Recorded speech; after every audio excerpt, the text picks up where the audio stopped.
308 pages. Les 308 pages de votre roman, Guitarade, paru aux éditions J'ai lu. On vous voit en ce moment en uniforme d'agent du TNL et on peut croire que vous êtes là dans l'exercice de votre profession. Bien, ce n'est pas vrai, vous n'êtes pas de ce monde, vous vivez les yeux braqués vers le ciel. Je voudrais savoir depuis quand.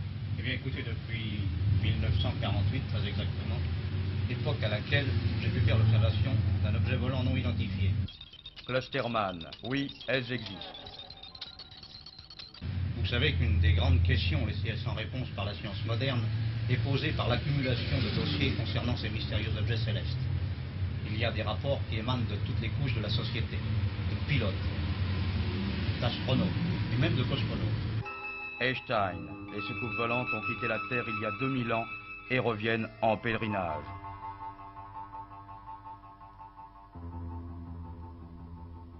Alors, ce jour-là, vous avez vu un de ces fameux objets volants non identifiés, ça vous a donné le choc et en quelque sorte le coup de foudre. Et vous avez consacré une partie de votre existence à ce dossier.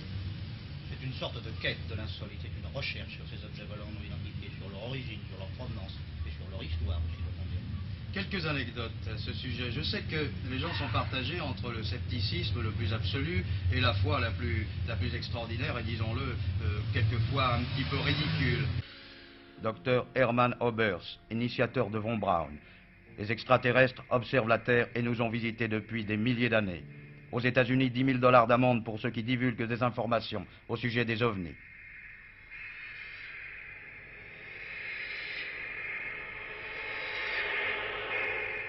Alors, je voudrais que vous remettiez un petit peu les choses en place. Vous prenez ce problème avec beaucoup de sérieux. Il s'est passé des choses dont on ne peut pas nier l'existence. Par exemple, l'histoire de ce pilote américain qui a poursuivi un objet. Vous voulez parler du capitaine Mantell? S'il vous plaît, voulez-vous nous raconter cette histoire? Eh bien, en janvier 1948, oui. Le commandant Hicks, c'est son nom, c'est un Américain, qui commandait une base aérienne près de Fort Knox, où se retrouve la réserve d'or des États-Unis, oui. a été alerté par des témoins qui avaient vu dans le ciel un énorme disque argenté. À cette époque, on parlait très peu de soucoupes volantes. Il y avait eu une observation. La première observation datait du 24 juin 1947. Elle a été faite par Kenneth Arnold aux États-Unis.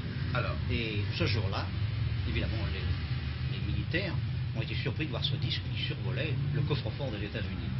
Et on a donné une mission au capitaine Mantell d'aller de reconnaître cet engin.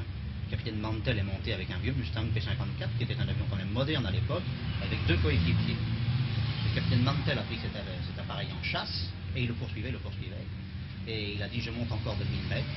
Et quelques heures plus tard, on retrouvait son appareil totalement désintégré.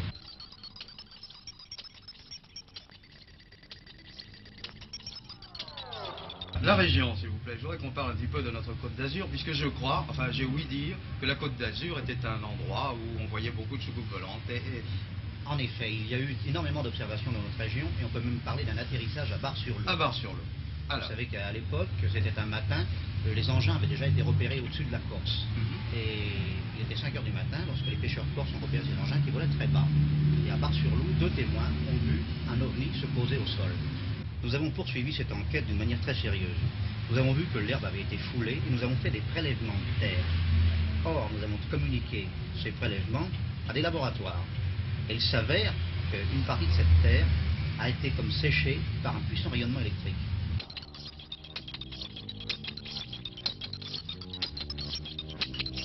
Enfin, une grande enquête a été menée aux États-Unis qui s'est conclue par un dossier. Ce dossier, il faut bien le dire, est négatif. Alors, écoutez, là, permettez-moi, je ne suis pas tout à fait d'accord avec vous. Il y a eu aux États-Unis ce que nous appelons la commission du Colorado, qui était dirigée par le professeur Collin et le professeur Hynek.